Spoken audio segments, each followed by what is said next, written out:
Hi, my name's Eric, and I just shipped the 1.4 update of Repo Prompt. So if you haven't used Repo Prompt in a while or you've never used it before, this UI, might look a little bit different or not familiar at all, depending on if you've used it or not. But my goal with it was to focus on presets. So you'll see right now we've got the preset standard mode, and I have an instructions task that I want to work on. So if you're using agents like Claude, you might be like, okay, well, why should I use Repo Prompt at all? Like, what is it helping me do? So, when you're working with an agent, the first thing you're going to need to do is find out context. And Repo Prompt is really well suited to helping you localize context. So, how can we use the Repo Prompt MCP server with Claude Desktop or any other agent to try and find context? So, what we've got here is the new presets menu. And the presets menu comes with many flavors of prompts and configured settings. So Repo Prompt has a lot of settings, and with the presets update, I've tried to simplify that quite a bit. So you can see at the bottom here, we've got some new MCP related modes. And what this will do is it'll come with a prompt, the discover prompt. It'll compress your files. And if you have any selected, you don't need to select any, and it'll give you some idea of the file tree if there's any selected files. So the point of this is to really provide a minimal prompt with some guidance to help focus the model on the task. So we're going to set MCP discover. Now, when we're on discover, you can see the prompt, goes up to 830. So that's a very small number of tokens. We've got our, task here, which is a requested feature from some folks in the Discord for overriding some OpenAI URLs. So basically, what's going to happen here is that the agent, well, in this case, Claude Desktop, is going to get to work looking for context on all the related code to the task that I found. So there is another option here, which is the context builder, and we can try and run that. But in this case, we'll just compare the results there. Um, so see here, it's finding all the related files, it's selecting them for us, and it's going to make sure that our prompt is sufficiently descriptive as well. So Discover is a really great way to work if you don't know kind of what your code base is doing, you don't know what the best way to describe your task is, and this is just very helpful to kind of remove ambiguity from the task. And so as it gets to work here, you're gonna see that it's really looking around. So it's finding like all related files. Um, so this is like a decent kind of set of files, but I think, having the model really look through and read through all of the files is just going to provide an amount of, clarity that, we wouldn't be able to get otherwise. So this is Sonnet running, so you don't even need any particularly powerful model. It's just going to go ahead and get to work. So while it's doing that work, I want to just kind of walk through a little bit on the different settings here. So the presets menus here, there's one for the chat and one for copy. So the two main workflows with Repo Prompt, they orient around copying and chatting. And copying is great because it helps kind of move us outside of the app and interact with different apps, which, a lot of the time you're going to be working with different services. So, as we saw, we were able to configure a prompt in the copy that came with a built-in instruction set and configured app settings.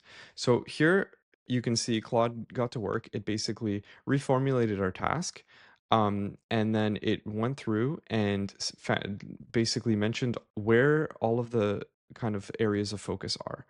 um, Now, this is not a plan, this is just a task. So with the task, we can actually do a few things. So one thing you can do is set the app to plan mode. And if you're trying to make use of GPT-5 Pro, which, fair warning, at this current moment in time, 5 Pro has some truncation issues, so this might not be the best place. In this case, it's only 35K tokens. So what does this plan do? So plan mode will change the code maps to auto, so it'll auto detect symbols. And as you can see here, there's 7 file maps that are related to the files we've got selected. Um, and then basically it'll include the prompt, your selected files, some information about the file tree, so the model knows everything about the repo. And then, yeah, you can just hit copy. So you set the plan mode, and I can give this to 5 Pro if I want. I'll do it there, but I'll also just set another prompt to 5 Thinking, just so you can get a result before, we die of old age.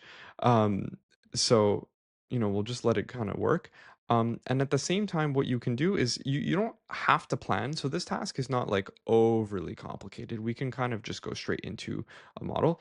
And from here, there are two modes that we can kind of work with. So one of them is the MCP agent. So MCP agent will take the file context, shrink it down to 4.7K tokens. So as you can see, like we went from on standard these files together with our code maps, comes out to 30,000 tokens. But if we're using the MCP modes, they shrink down to 4,000 tokens, because what happens here is that only the file maps for the files that are selected, and the file tree is compressed too. So it really gives the model a compressed version of your file context that allows it to really get to work with minimal, overhead there. So let's see. It's so right now, five is thinking on a plan, which is helpful. Um, and we'll probably wait for it to finish, because I think honestly having a good plan before getting to work is helpful. But to be honest, already having just a good task description is helpful too. Um, so if we want, we can just hit copy with MCP agent. It'll get to work. This task is fairly straightforward. If this were a really complicated task, what I would do is set it to MCP pair. And MCP pair and MCP agent, they both come with instructions on how to use the Repo Prompt tools. And it would basically move to the chat and get to work using our chat presets. So, we have some models here that are set up. We can configure those here. So if you want only the chat to only use certain models when it's working, then we can constrict that. So if you want GPT-5, that's really helpful. But in this case, we have ChatGPT open, so we can kind of work there. And yeah, so anyway, so like it's getting to work, it's planning. So if I want it to work, I can just take this prompt after and paste it into an agent. It'll have the important information. But let's just put it to MCP agent. And I'm going to use Claude because, Claude is to the point. I've removed the ambiguity. And so you see, as it's kind of working here, it sees my user instructions. It sees the best way to work with the repo prompt tools, and it includes the code maps that we've provided. So it has information about the APIs that we've kind of given it, so it's able to kind of get to work on that. So the nice thing with this is that you kind of give it the tools that it needs to kind of find information. All agents, they kind of really need to go ahead and search and build their own context themselves. They don't like you giving them complete files, which is why the MCP modes really prefer compression versus full context. So if I were to even give you the standard, it would come with 30,000 tokens. That would be just too much for the problem. You need too much context, and the model would still read files even though it saw them directly. So okay, so basically GPT-5 thinking gave us some detailed instructions, which is really helpful. So I could actually use this instead. So as it's searching, I'm actually going to stop it and hit tab here. I'm going to open up Claude. And I'm going to, so this is great. So a plan, if you remove ambiguity, you kind of let the model really think through what is the task at hand. So it had all the file context. It knew a lot of information. Um, this is like very clear. The less ambiguity your agent has to deal with, the better quality the result. So let's just kind of put this through. We might have to tweak some things here just because like default model GPT-5 3.5 turbo is questionable, but it doesn't really matter. Um, great. So it's designing the UI for me. It's doing all of the work.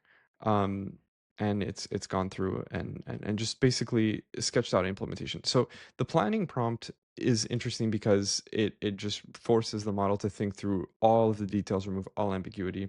Standard is a good mode for just kind of getting work done if you don't want to have too much constriction. Another interesting mode is diff follow-up, which is new. So if I unlock this, you'll see that we have different tools here. So there's prompts, code maps, and Git. So the Git tool, it can kind of show you like recent changes on your branch, and I can go ahead and change which branch or tag I want to work with, and I can select files from the diffs that are detected. So if I have selected files and I've worked through them, the Git selected mode will kind of do that. If I go to Git follow-up, it'll automatically configure Git for you. So if I were to hit copy from here, what happens is that it includes the diff and the prompt that I have typed up. So if I'm like working in ChatGPT and it makes a plan and then Claude makes some changes, then I can use diff follow-up to kind of respond and kind of basically fill in ChatGPT on the changes since my last edits were made. So that's like very helpful. Review is helpful too. So review will use the files. It's a bigger prompt because it'll include all the files and the diffs for all those files with a nice review prompt, and I can paste that into ChatGPT or go into the chat with it as well. So like I can do review straight into the chat if I wanted to, and if I pasted that, it would basically move over my prompt, which I haven't set. And it'll configure the chat to review mode. And then as you see the controls, there's basically I can configure some options around the branch that I'm working with. Um, so that's, these are some of the modes that are helpful.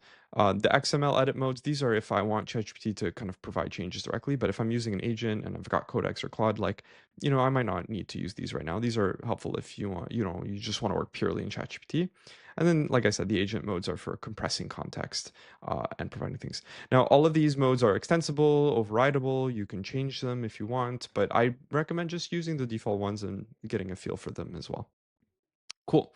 So ChatGPT gave me a really nice plan. It implemented basically all the details, and I can just go ahead and paste that straight in. Like I don't need to do anything else. I have the MCP configured. It can use the tools if it wants. If it doesn't, it doesn't really matter. At this point, we're just saying get the job done. We've taken all the ambiguity out.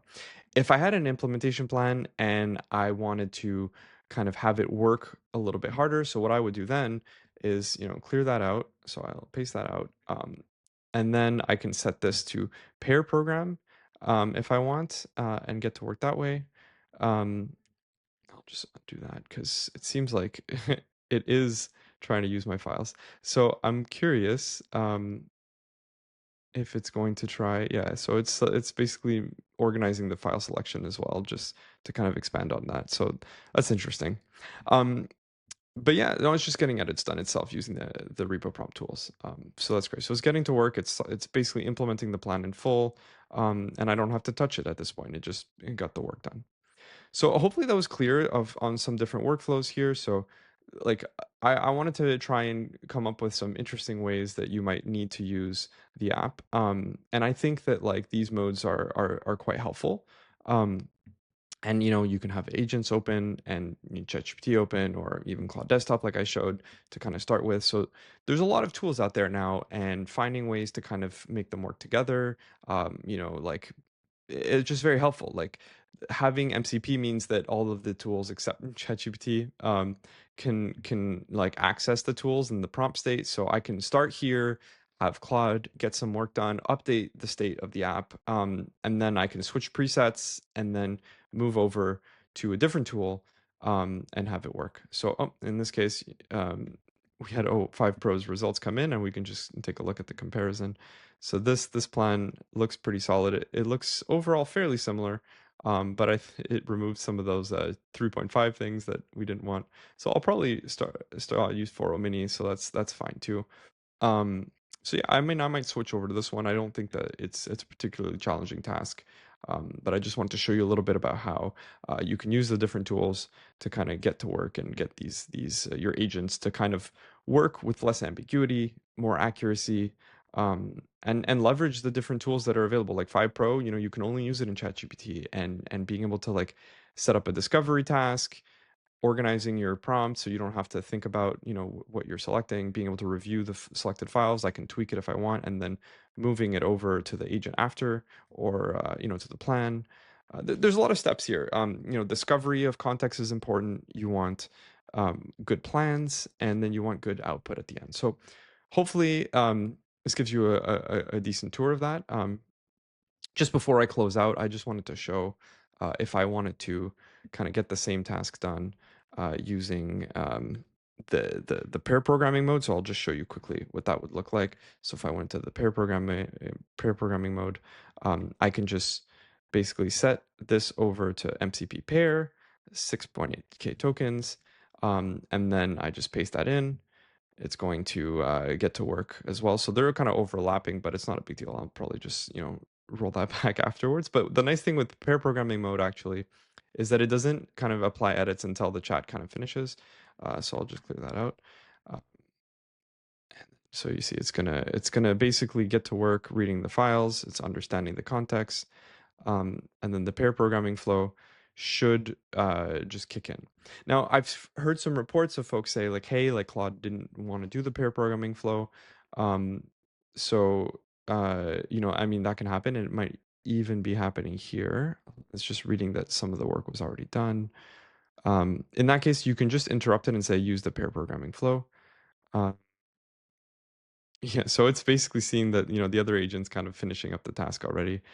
So it's not really getting to work. Um, but in any case, I have other videos showing the pair programming. It just basically uses the chat. And then yeah, you just have to set the right mode, so the prompts are all configured. You don't have to think about it. Just set the pair, paste your prompt over. Perfect, you're set. So that's it. That's the workflow. I'll just pause that out because this one's kind of getting ahead of itself, finishing the task. And hopefully that's clear. And you can always, just click on this, go to manual mode. I'm adding a little button here that'll let you switch back easily after in the next update. And that's it. So thanks. Hopefully, this provides some clarity. Hopefully, Repo Prompt is easier to use than it's been in the past, and hopefully, you can find some value out of it. I put a lot of work into this, thinking about all the details on these different modes, and hopefully, it's not too complex to figure out. So, thank you. Cheers.